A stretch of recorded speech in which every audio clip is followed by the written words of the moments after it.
In the original Dishonored, Daud is introduced as a monster, the assassin who murdered the Empress and the man who destroyed Corvo's life in a matter of seconds. And for most of the game, that's all he is, a shadow and a villain, and a name whispered in fear across the Dunwall. But the DLC completely changed that, because the Knife of Dunwall and the Bringmore witches don't just show us who Daud truly is. They show us what happens after a man achieves everything he thought he wanted and realizes it meant nothing. These DLCs are darker than the main story, more personal, more tragic, and honestly, they might be the best part of the entire franchise. What makes Daud's fascinating is that his story begins after the biggest moment of his life. Most revenge stories are about building towards the assassination. Daud already did it. He killed Jessamine Coldwin, completed the impossible mission, and changed the fate of Dunwall forever. And instead of satisfaction, he feels guilt.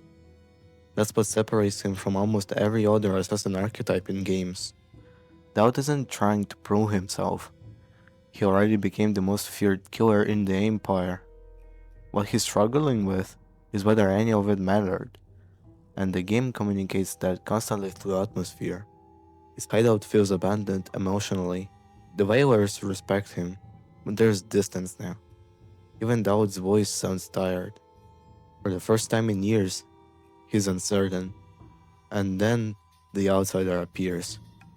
Not angry, not disappointed, but rather interested.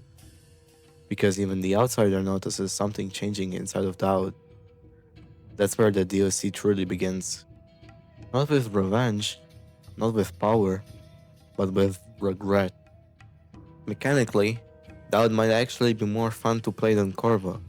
Not saying a lot, because the DLC somehow makes movement feel even more smoother, even more aggressive, and even more stylish.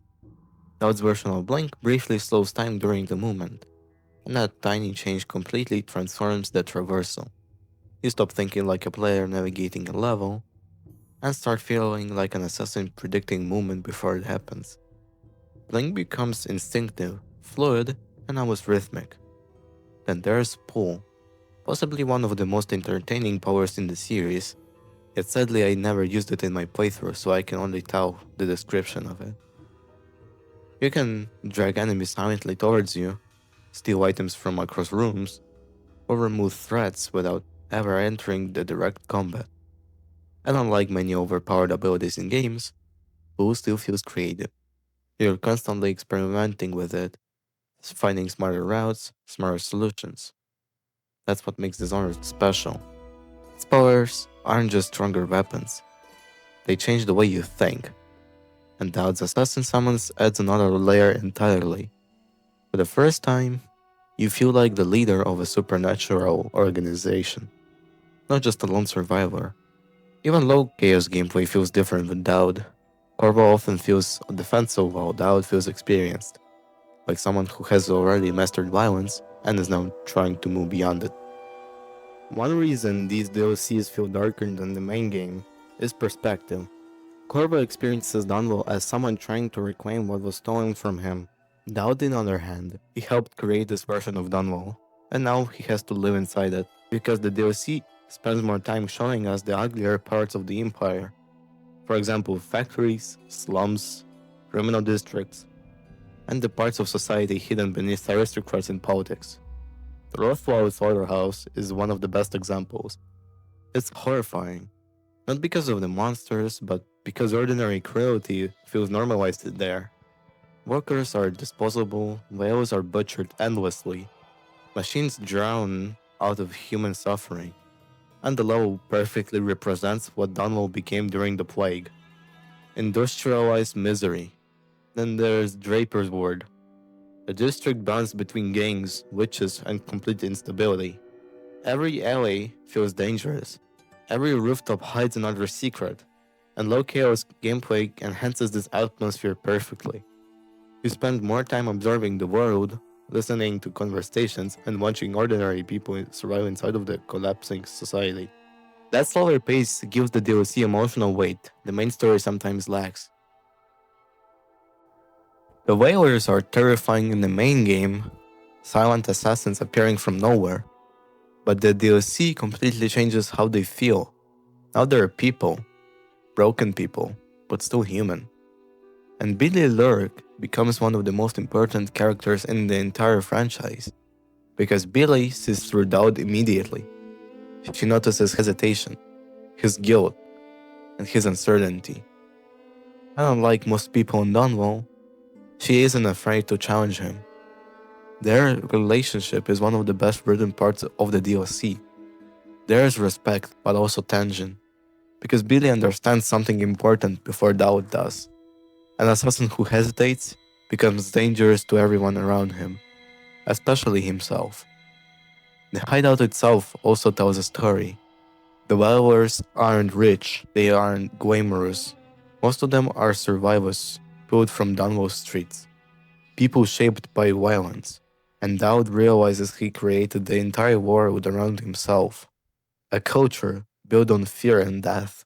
That realization slowly destroys the myth of Daud as an untouchable legend and replaces it with something much more interesting. A man questioning whether he deserves redemption at all. The Bring More Witches DLC introduces us Delilah, and suddenly the story becomes almost supernatural horror. The DLC feels completely different from every other enemy in Dishonored. They aren't soldiers, or guards, or criminals. They feel unnatural. The atmosphere around them becomes quieter, more dreamlike, more disturbing. And Bringmore Manor is probably one of the best locations Arcane ever created. The gardens feel haunted, the mansion itself feels cursed. Every room feels like something terrible happened there long before Daud arrived. And Delilah herself becomes terrifying because of how calm she is. She doesn't need armies, she doesn't need political influence. She manipulates reality itself, which makes Daud's story even more interesting. Because despite all of his powers, despite all of his reputation, he suddenly feels small. The DLC slowly strips away the image of Daud as an unstoppable assassin and forces him to confront something much worse than enemies, himself. Low Chaos completely changes the emotional tone of Daud's story, because Low Chaos Daud feels exhausted by violence. Not weak, not merciful, just tired. And that restraint makes the story far more powerful, especially because the game never pretends Daud is innocent. He still murdered the Empress, still destroyed lives, still built an empire of killers. But the DLC asks something rare for gamers. Can someone responsible for terrible things still change? And the answer isn't simple, because redemption in Dishonored never feels clean, never easy. Daud doesn't suddenly become a hero. He simply becomes honest with himself for the first time.